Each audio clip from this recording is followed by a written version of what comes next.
All right, let's recap where we were, talking about changes in demand, and we gave you the first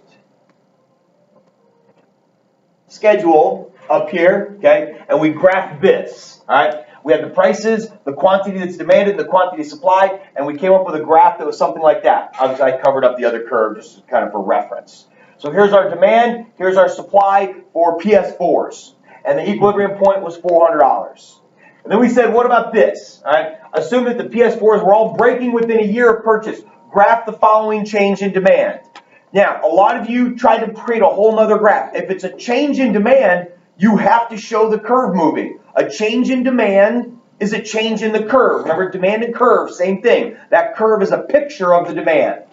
So the only way to do that is by graphing it. So we drew this other graph here. Before I show that, what are we saying is happening? It used to be at $300, we had 1,000 people lined up to buy these PS4s. But now they break within a year. The news reports are reporting on it. So now at $300, you only have 500 people that want to buy it. All right? At $400, you used to have 500 people show up to buy it. But now at $400, you only have 100 people showing up to buy it. The demand is changing. And when you graph those second numbers, we graph this change in demand. Okay. Now the only thing I'd like to see different on this curve is where it says quantity. It says demand here. I'd like to see demand 2, label it D2, and then draw the arrows going across. All right. Make sure they don't go up and down. That really messes you up when you do supply. Make sure the arrows are coming this so we can see the curve changing this way. All right. The other thing you should notice on here is that now the equilibrium price used to be $400. That was the perfect price. Now it's $350. All right, because the demand has gone down. If the demand of a product goes down, people are going to want it less. The price goes down to $350. Okay, so now we've talked about the 6 things that change demand. All right, and that's what these questions are going to be in relation to. All right, the 6 things that change demand. So let's go over some of those now. On your whiteboards, do number 1. Okay. Says, how does an increase in population affect that demand curve? Okay? That demand curve that we've been talking about, how does a change in population affect that demand curve? Throw it on the whiteboard and see what you got.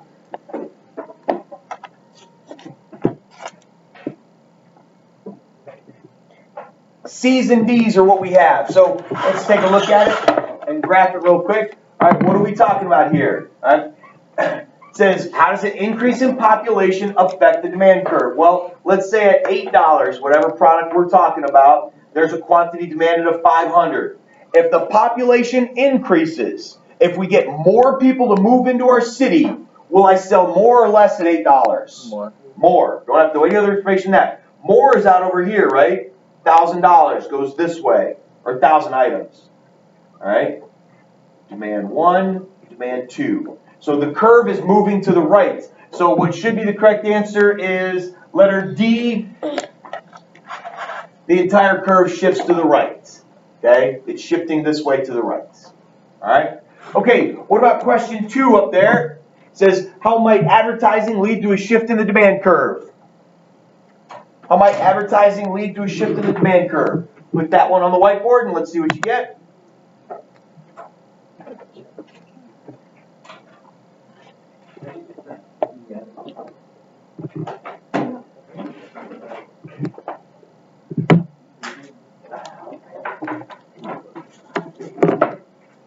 Okay, A's and D's are what we have, so let's go over them real quick. This one we're not going to graph, but we'll talk about it. How did advertising lead to a shift in the demand curve? If you put A, by increasing the popularity of inferior goods, let's give an example. Let's say we advertise a superior good. Let's say we advertise BMWs. What's an inferior good to a BMW? Toyota. Toyota Camry, okay? So if you advertise the BMW, all right, what happens to the demand for the Toyota Camry? Doesn't change it. Why will advertising for BMW? BMW's a great car. Look how fast it is. Look how sleek it is. Look how it moves. Now people buy more Toyota Camrys? Not going to have any effect on it. Okay, so it doesn't do that. So, but what it does do is help create fads and trends. All right, tries to make it more trendy to buy this item. All right, that's what it's trying to do. It's trying to move that curve. Advertising tries to move the curve this way. to increase the demand. That's an increase in demand. Okay? So, all right. So that's number 2. What about number 3? 3 is a tricky one. In July, an automobile company announces that next year's models with more features will start to arrive in September and October. What's likely happened to the demand for this year's model in August?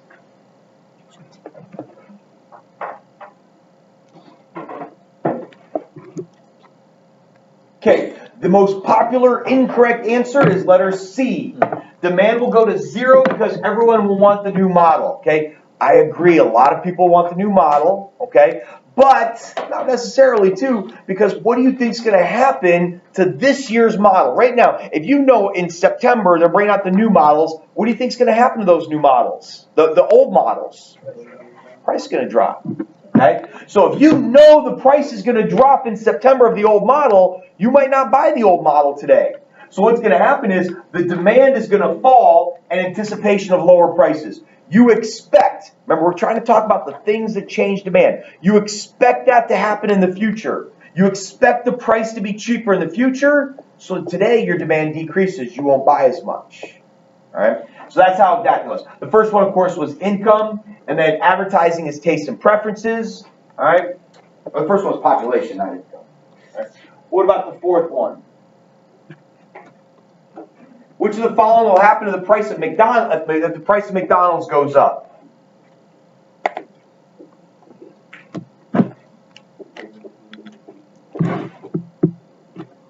Okay?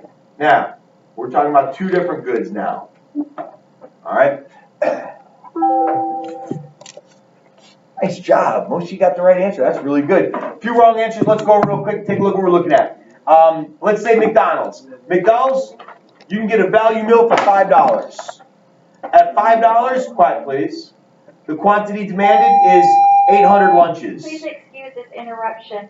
Will all varsity soccer boys Okay. please... At $5, the quantity demanded was 800. They're going to buy 800 lunches for lunch. All right? At $5, let's say that the quantity demand for Burger King is also 800. So every day Burger King, McDonald's right next to each other. McDonald's sells their lunches for $5. They get 800 customers. Burger King sells theirs for $500. They get 800 customers. The event is what will happen if the price of McDonald's goes up. Well, if the price of McDonald's goes up to $8, what happens? What happens at McDonald's? Customers leave. So the quantity demanded went to 500.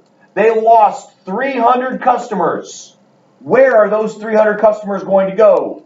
Burger.